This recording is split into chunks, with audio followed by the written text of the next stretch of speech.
I'm here with my friend from F&B. It's interesting how we met actually. We were like chatting online first. Do you remember the very first time?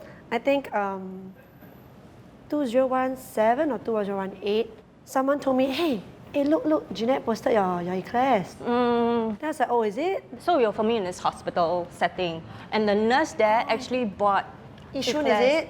Yeah. Yes, she's a regular. And she bought it for everyone on set to have, and it was like, I think that's the first time I had your eclairs. Yeah, so it was so good. And I was like, posted.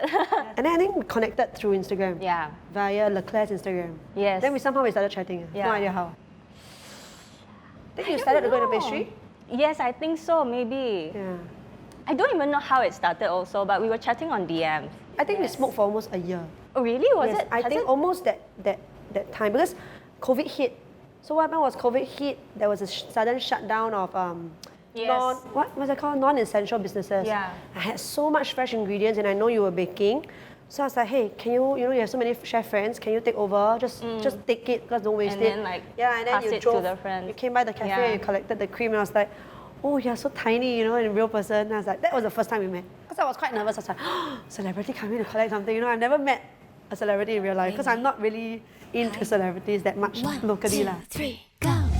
It's a lovely, lovely day. 绚丽色彩，尽情体会。Come and see the world my way. When did you start Once Upon a Time again? Which year? 2021. The end of this year, my lease would be like 5 years already. Yeah. Ever since coming into F&B, I felt that it's a whole new world, man. Yeah, it's tough. It's brutal. It is. It's getting worse and worse, I feel, yeah. When I first started, I kind of insisted that I didn't want to do media drops. Yeah, even though I had the connections and I had access to so many. Because it's very easy, it's very easy for them to receive your thing and then post and say it's yummy. Yeah, they might not even have taken a bite, right? Yeah. And I would have preferred to, like, it's word of mouth. People who have really come to like buy and try your stuff, and when they post and say that, wow, it's nice. That's real review. Yeah. I think that was my struggle also. Yeah, my start was slow. Because everyone had all these opinions of a celebrity opening a pastry shop.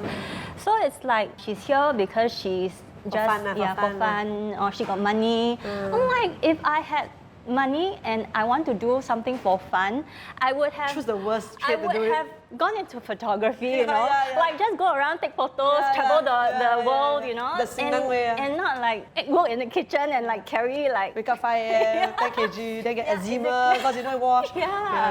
Right. So my beginning was tough.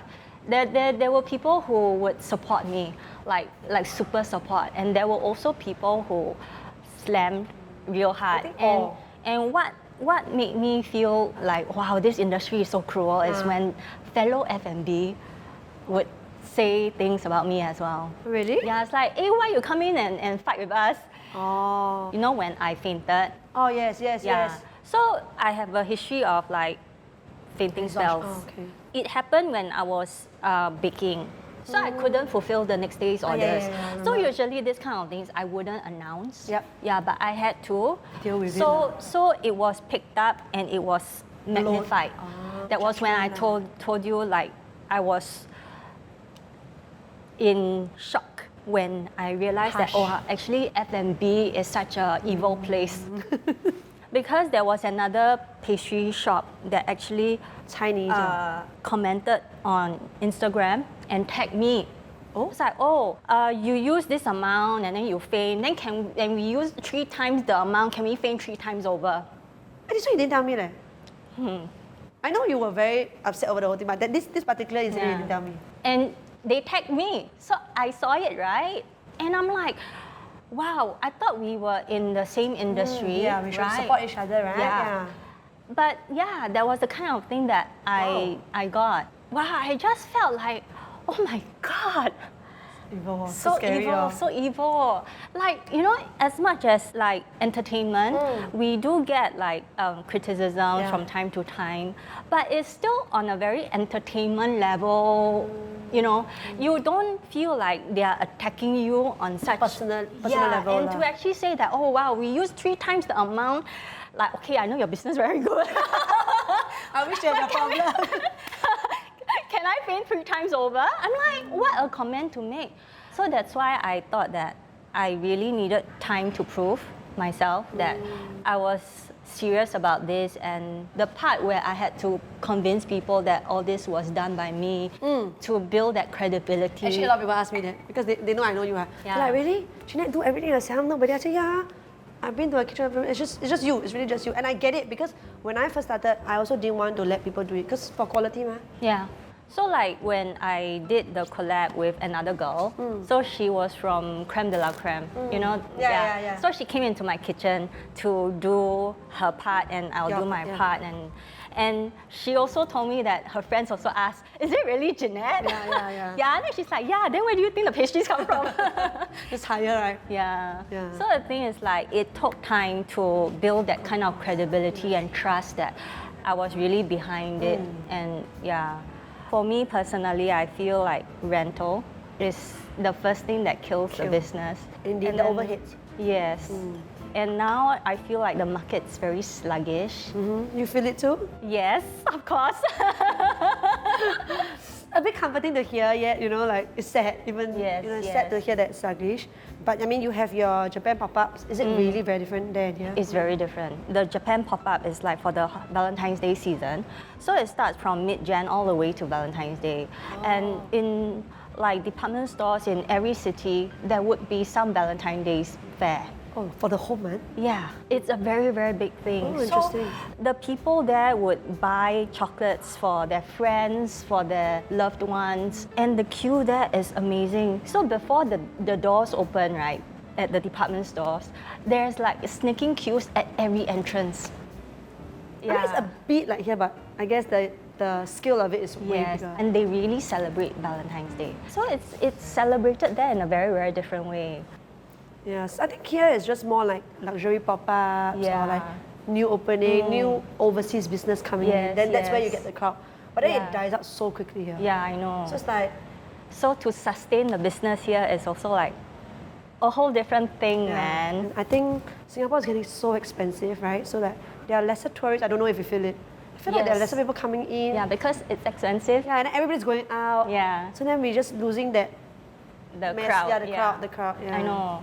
And then plus, every 3 months or so, we get a new catalog with revised prices. Oh, don't tell me about it, man. The new chocolate pricing coming I out is know. so scary. Have you seen? I've opened L'éclair since 2015.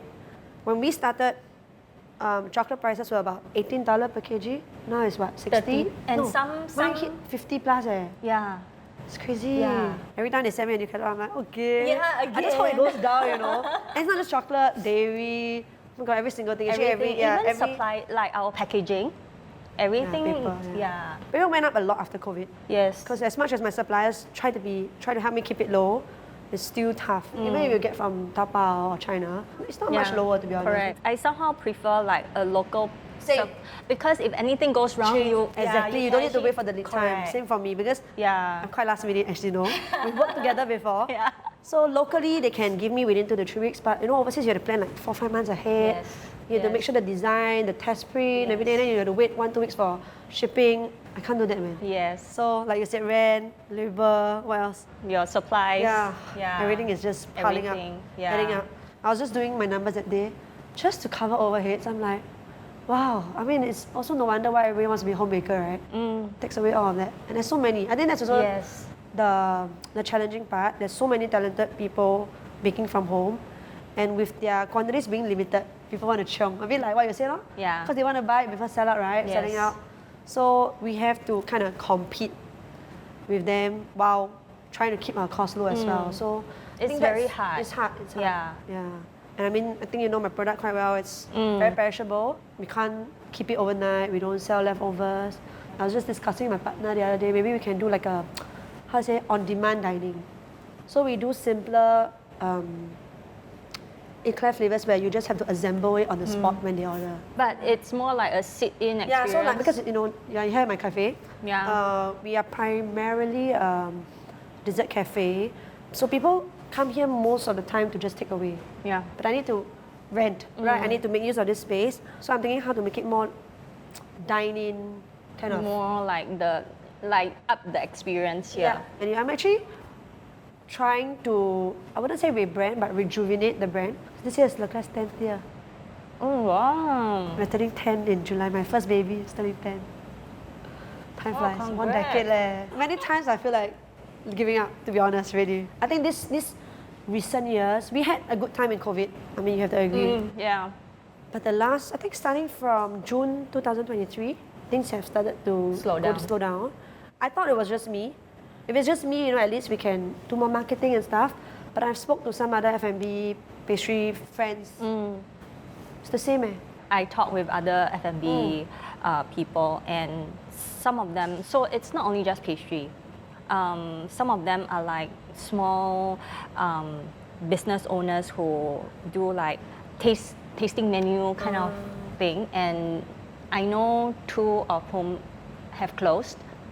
Yeah, and I think it's quite sad because they are talented and their food is really quite good, but it's just that it's hard to survive, to sustain that business with all these rising costs. And then I feel like for us, like when we do pastry, it's also a different thing because it's a bonus.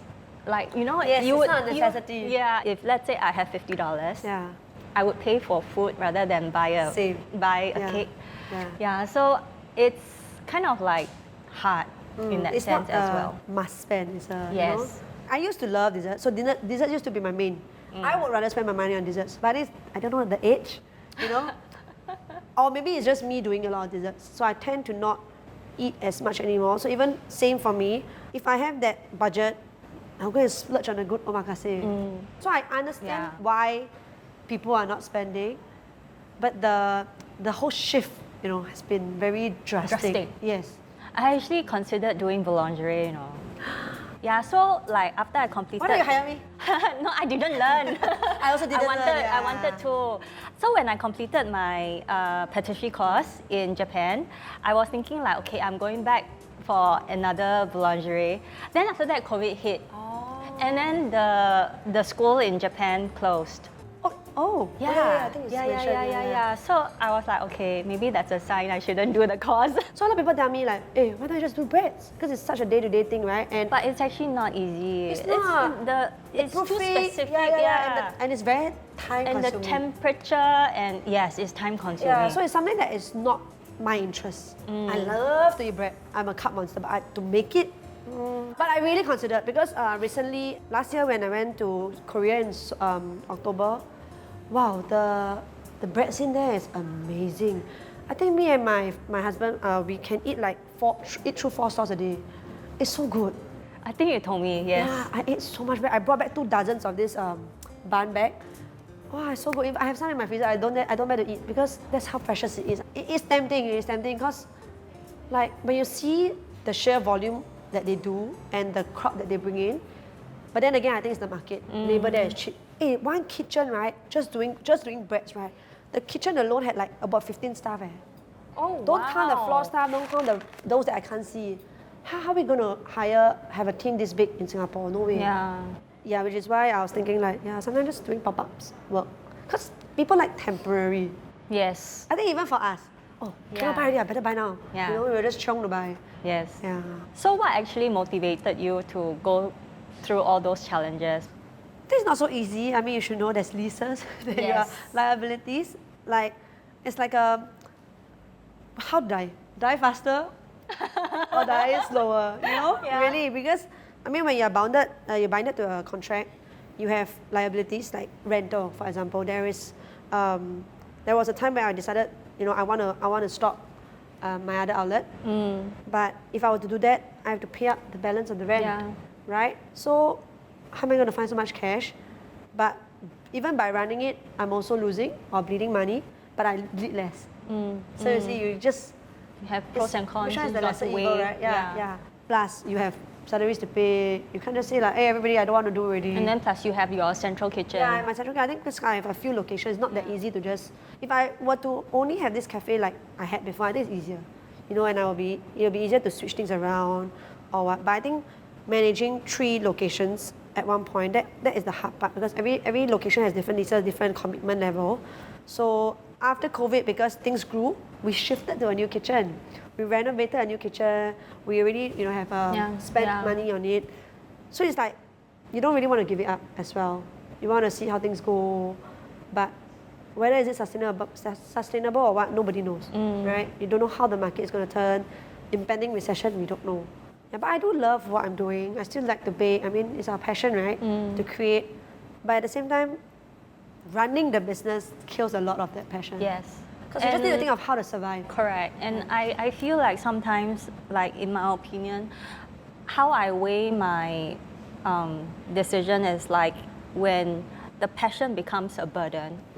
Should I let go? Yes. I mean, we need to be practical and realistic about like rental, about like paying all these other things. And then you're working so hard, but everything that you earn goes into paying for everything. Yes. And what's left, you're like working your ass off. I think that's what people don't see. People think that F&B earn a lot. Yes. Right? They think that, very easy. That's why everybody still keep opening. The barrier of entry is low. But it's the sustaining it that is hard. And like I think most people will tell you if you come to F&B, you take about 3 years to break even. So just think about that, 3 years. I mean, some people tell me, hey, few cents only what, your ingredients, right? Why you sell here so much? Hey, but got rent what? Got labor, then Wi-Fi, pest control, utilities, all this things added, that you right? don't see, Yeah, accounting, then you have to pay taxes, maintenance, repairs. Wow, when you add it up, it's really so much. Yeah, of course, people will say that, but if you can earn, you really earn. But it's only that few percent. Yeah, correct. That margin is not much actually. Yeah. So it's, I mean, like you said, strike a balance on whether you think it's worth it. But again, I have 3 places to think of and people to think of. It's not that easy to just let go. Also. Yeah, I know. Yeah. Not just cost. It's so hard to find good people now, which everybody in F&B will know. The turnover rate is so high. I have to admit. And then you train them and then they leave. And then you need to train a new one again. And then, I mean, F&B is tough. You have to work all public holidays, weekends. Yeah. Which local want to do it? Not many, right? Yeah. So then you have to look for foreigners. But then now it's so difficult. The the quota, the levy, the requirements are getting more and more difficult. Yeah, when I look at it, I'm like, huh? Like 7 to 1 S-Pass. Minimum 3.3, right? Or something like that. I think they just announced it. I think what makes it worse is that there are always people willing to come in. There are always brands or bigger brands or like, big players. overseas players that will come in and say, never mind, I pay. I can pay, yeah. And which is why all these landlords will just keep increasing. Because you don't want, never mind. I just have to find someone else. Correct. And to them, there's no loss. I mean, they didn't incur the renovation, they didn't incur the thing. We will still have to reinstate back for them to bear. And then you have to spend another, you already closing it because you lose money. And then you still have to take out some money to go and, to reinstate to bear for the next person to come in to renovate again. It doesn't make sense, right? But I guess it's just about like finding another location and seeing what other concept I can think of for once upon a time. It's like like trying to rejuvenate the brand.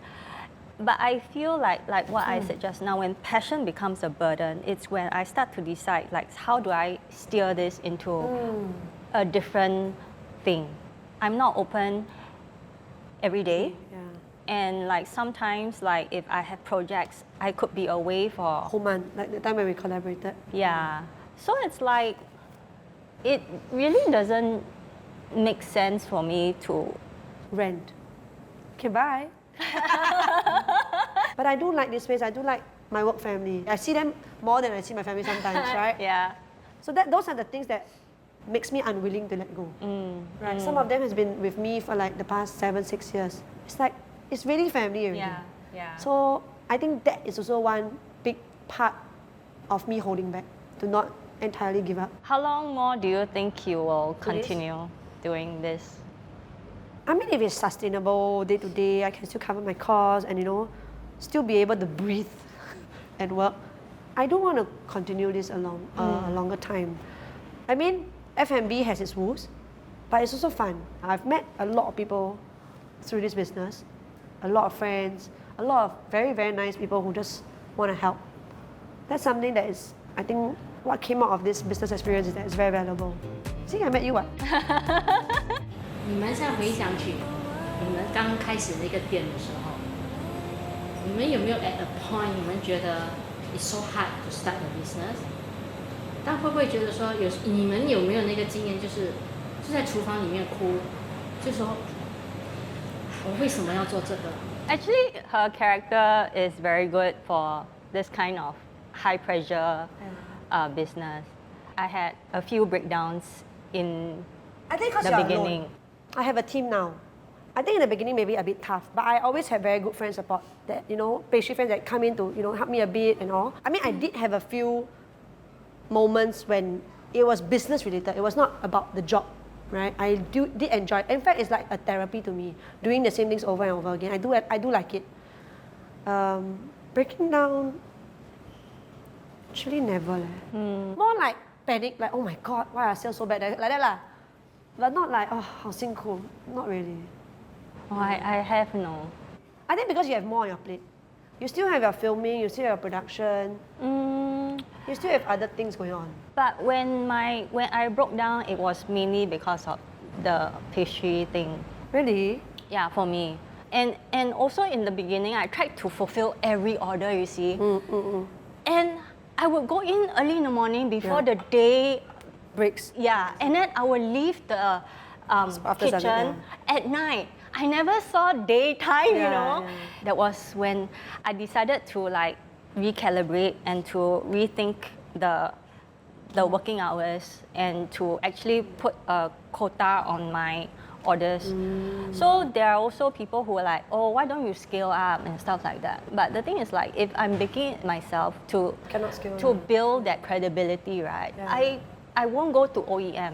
Oh, speaking of OEM, I think because cost has gone up so much here, actually I've known, I don't know who specifically, but I've heard that, this year especially certain bakes have, standards have gone down a lot because everybody OEM. Because that's the way to keep the business viable, is to outsource, to let somebody do it at a much cheaper cost and yet to sell it as your own. And I get the temptation to do that.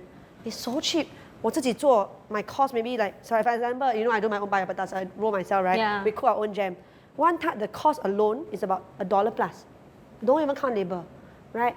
I go outside, I get, a factory to do it, maybe 50 cents. And I can still sell the same price. But do I want? I cannot quality control it. Yeah. If you give them the recipe, you might, whatever. It's not that I don't want to share my recipe, but you don't want to end up the whole Singapore selling the same thing, right? Yeah. So then that's a struggle that we face. Yeah, so this OEM issue is also something that I think that's also another competition that we are facing. It's like, we went into pastry because we like to bake it. Correct. Right? We like to do it ourselves. There's a certain pride to placing it on the table when it's done by you, yeah. right?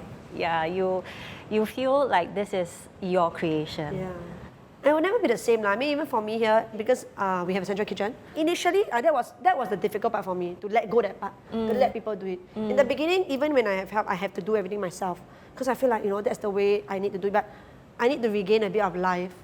At that point of time, I need to run certain part of the business as well. It's not just baking, right? When you run a business, you have to do the mundane stuff.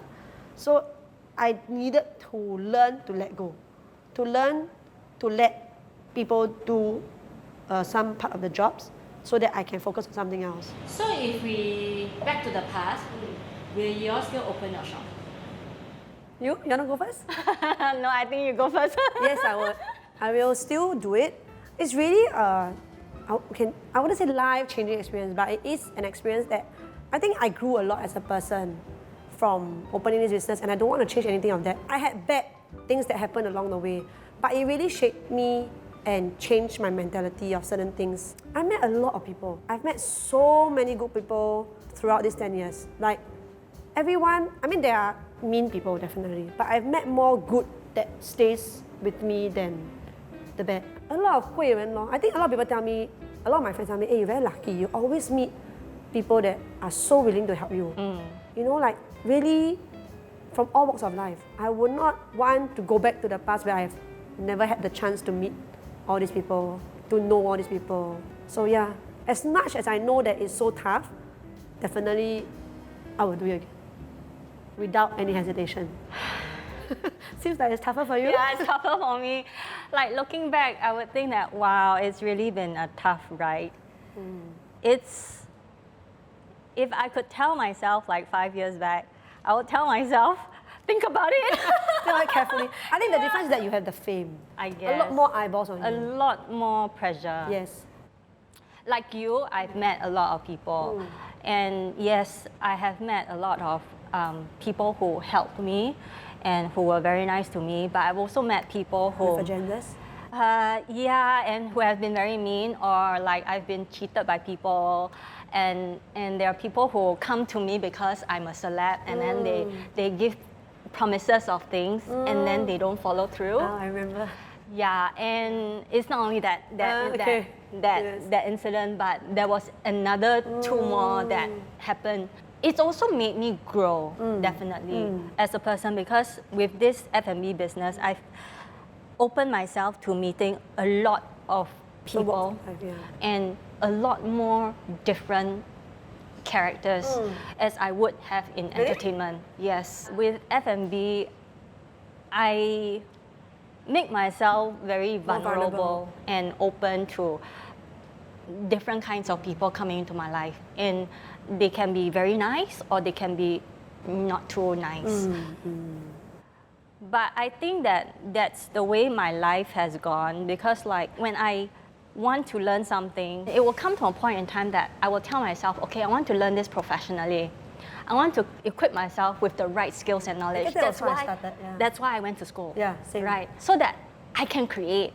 I have the skill set to do something that I love.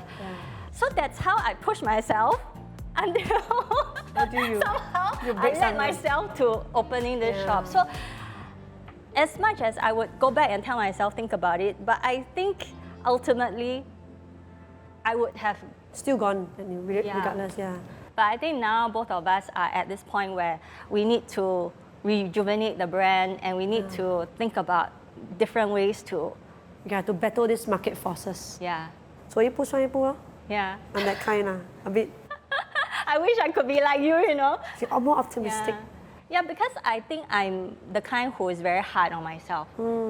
Perfectionist, And then I get so upset about things. I used to be, because I'm a Virgo, but I think I've learned to 看开, to just really just see what comes. Collabs work. I mean, that's when you really get closer to somebody. It's fun. You get to, for me especially, do something different. I really liked our collab also. Yeah, it was a very pretty box. It was. And I think it's very nice I told you why it's flavors. my favorite. I think when you do a collab, customers are just more willing to purchase a more unique combination of flavors. Yes. When we do it here, people spend money, right? They see like, oh, I want to save on chocolate. And then nobody want to try the interesting ones that we want to do. So when she said to do, I was like, yes, finally I get them. Because I had a few collabs over the years. So when it's a collab, it's limited, people are willing to try. So with you, I was able to do more sophisticated flavors with a lot of elements. And I realized people love it. The reviews were great. The ones that you came out with had so many层次to it, right? I miss it, man. The strawberry basil and everything. The elements, I really, really love it. Can do something again? Yeah. What do you think of it? Okay.